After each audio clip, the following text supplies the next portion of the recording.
Assalamualaikum warahmatullahi wabarakatuh. Apa kabar anak-anakku? Alhamdulillah luar biasa.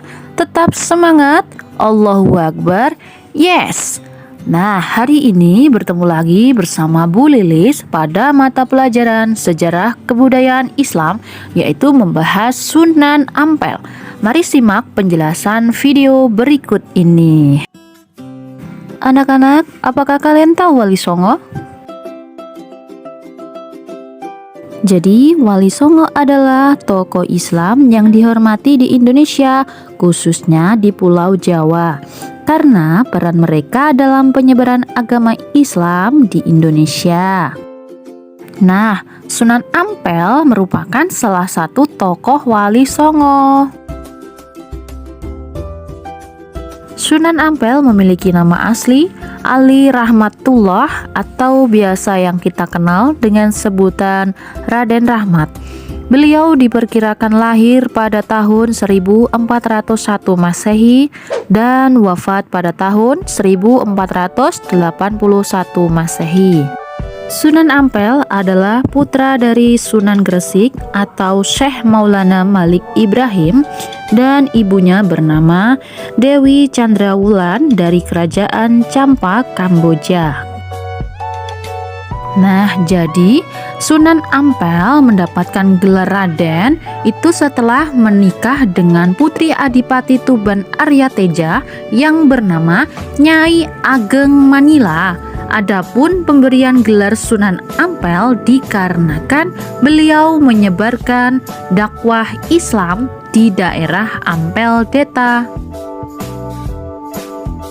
Dari pernikahannya dengan Nyai Ageng Manila, Sunan Ampel dikaruniai 4 orang anak, 2 putra yaitu Maulana Magdum Ibrahim atau biasa yang kita kenal dengan Sunan Bonang dan Qasim Syarifuddin yang biasa kita kenal dengan sebutan Sunan Derajat, dan 2 putri yaitu Nyai Ageng Maloka dan Syarifah.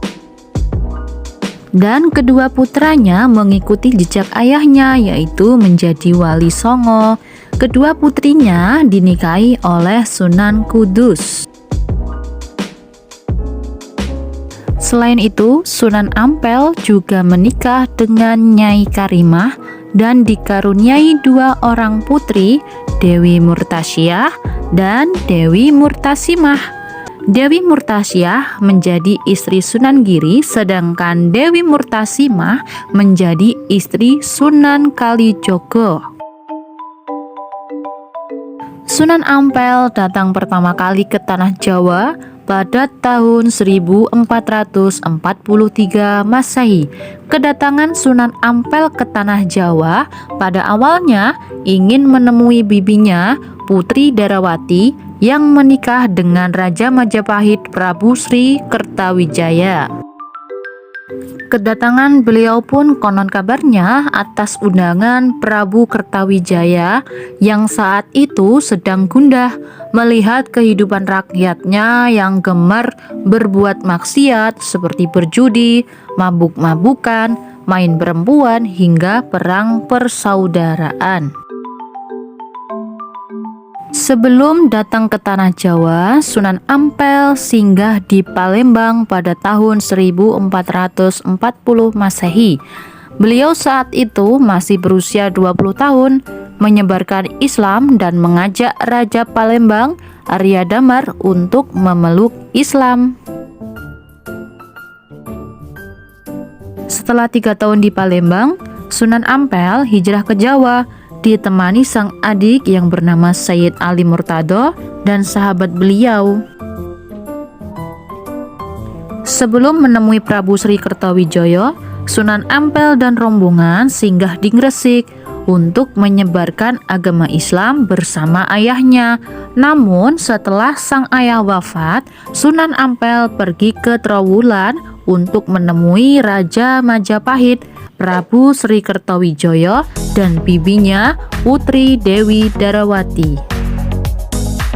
Prabu Kertawijaya meminta kesediaan Sunan Ampel untuk membenahi moral rakyat Majapahit yang telah rusak. Prabu Sri Kertowijoyo menghadiahkan daerah Ampel Denta di Surabaya dan 300 pasangan keluarga untuk dididik akhlaknya. Sunan Ampel juga diberikan kebebasan untuk menyebarkan ajaran Islam asalkan tidak dengan cara paksaan.